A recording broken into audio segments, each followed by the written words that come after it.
This is Alex from phpacademy.org, and this video created for the New Boston is going to talk you through PHP while loops. Now, why do we use loops in the first place as programmers? Now, we may need to repeat a certain amount of actions a specified amount of times, and in a couple of these videos I'm going to be talking about while loops and then do while loops, and then we're going to go on to for loops as well.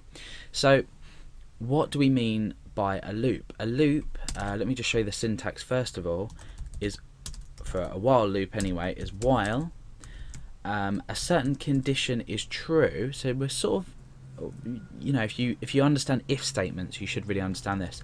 We're saying while something is true, do something in here.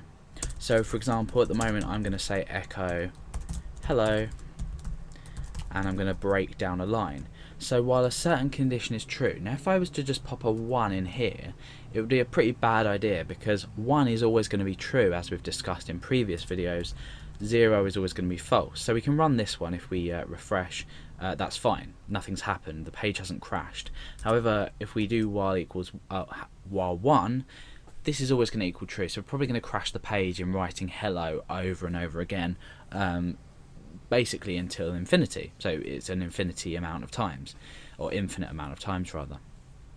However, if we create a statement in here that allows at some point for it to evaluate to false, but while we want it to evaluates to true, we can sensibly echo this an amount of times. So let's say I want to echo hello 10 times. I can create a counter up here, and I'm going to start that at 1.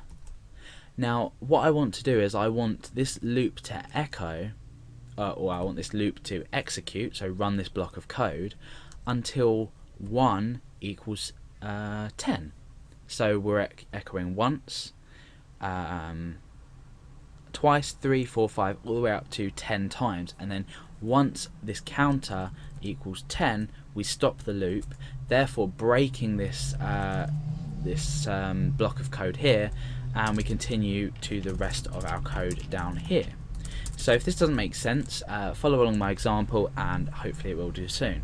So we'll get rid of the condition first of all, and what I want to do is I want to say counter plus plus. Remember, this is incrementing this value each time. So now we've, for the first time probably, you may have found a use for incrementing. Obviously we can do counter equals counter plus 1, but for shorthand, counter plus plus. Now the condition will be when counter is or while counter is smaller than or equal to 10.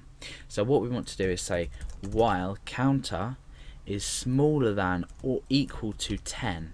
Okay, and this is basically saying if counter equals 1, run the loop. Now counter is going to equal 2 on this line, so counter will then equal 2, and then we'll run this again. It's still smaller than 10, so say hello, and now counter equals 3. So 3, this still is blah blah blah all the way up to 9. Now 9 is still smaller than 10. We echo hello, we increment the counter, it's 10.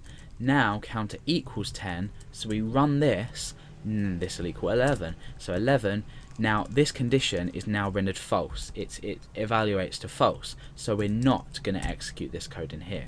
So hopefully that is a way of making sense to it for you. We're going to reset this counter back to 1, and we're going to refresh the page and see what happens. So now you can see 1, 2, 3, 4, 5, 6, 7, 8, 9, 10 times we've echoed hello.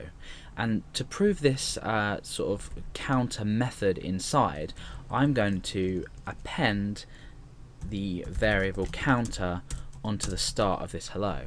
So this will actually say 1 hello, and then it will say 2 hello, and it will say 3, because we're incrementing this value each time. So it's basic logic. So let's refresh the page and see how that's worked. There we are. So we've got 1, 2, 3, 4, 5, 6, 7, all the way up to 10, and you can now see just by that example that we're incrementing the value.